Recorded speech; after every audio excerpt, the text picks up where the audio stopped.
Welcome to the second video for 2014. This one is just a brief introduction to the assignments, so I won't waste too much of your time. I'll just quickly tell you what to expect for the assessment items. Remember our service level agreement, so if you have a question, post it onto the Q&A forum and I will respond to that. My aim is 24 hours.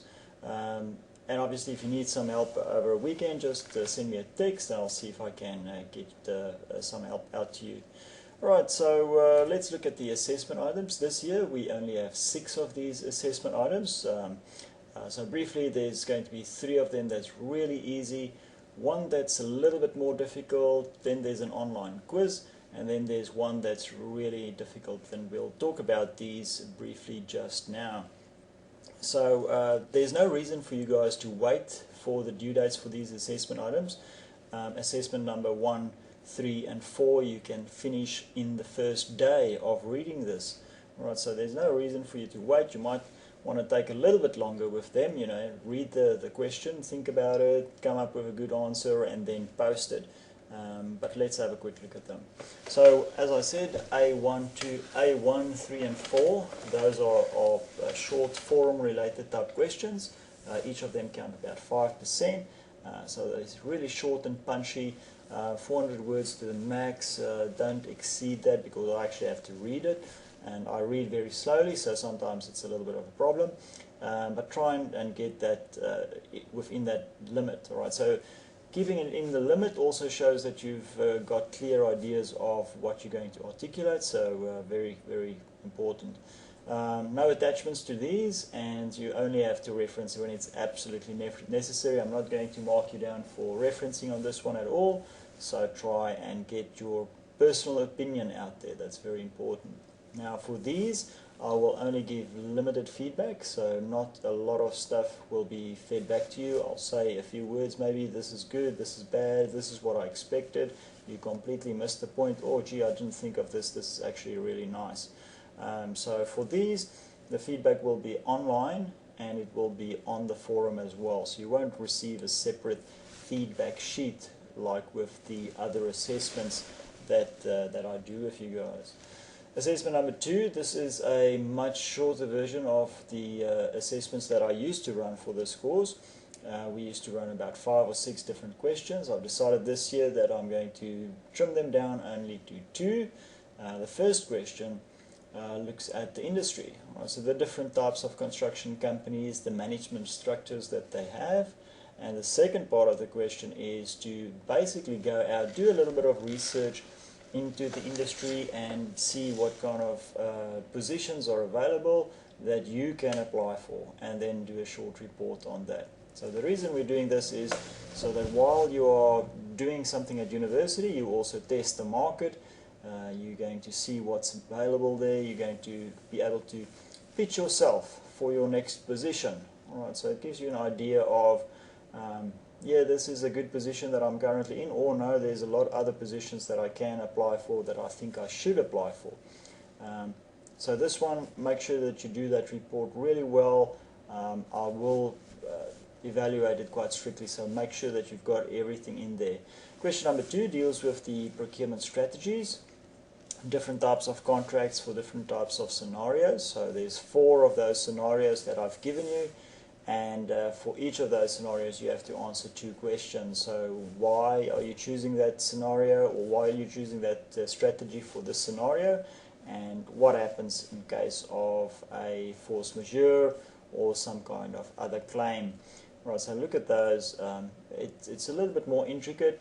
Use lots of diagrams, organizational structures, logical thinking.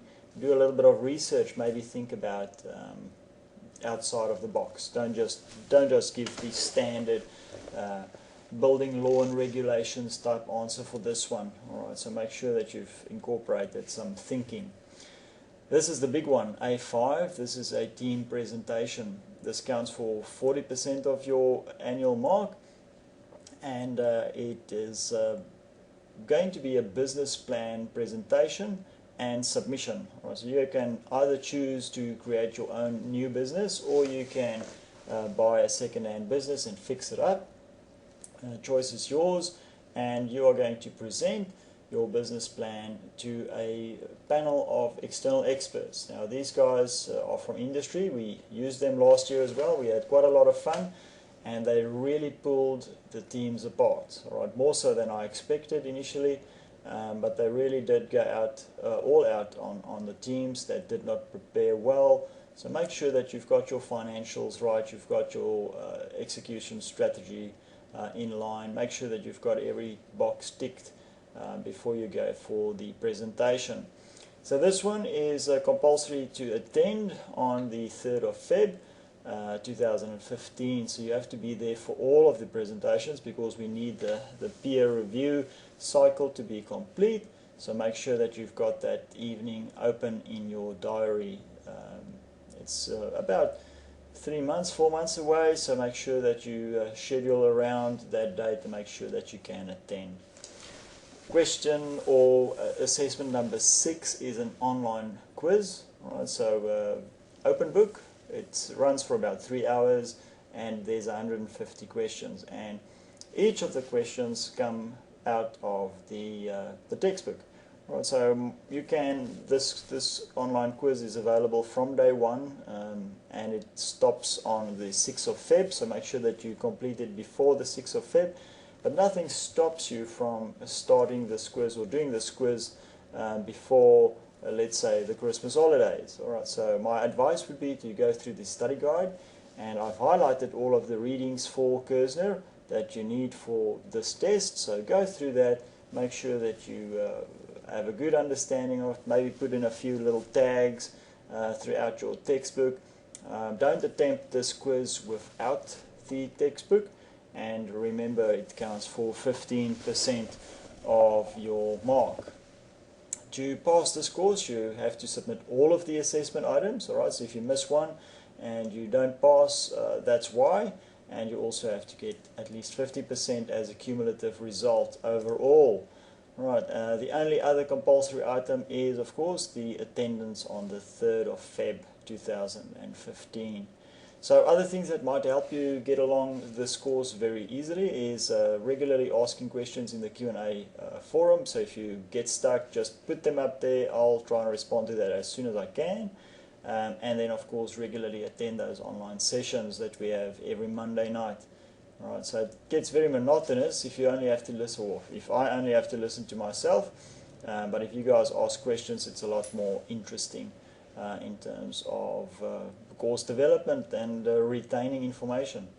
Alright, so I think that's everything that I wanted to say. Yep, there we go, that's the last slide.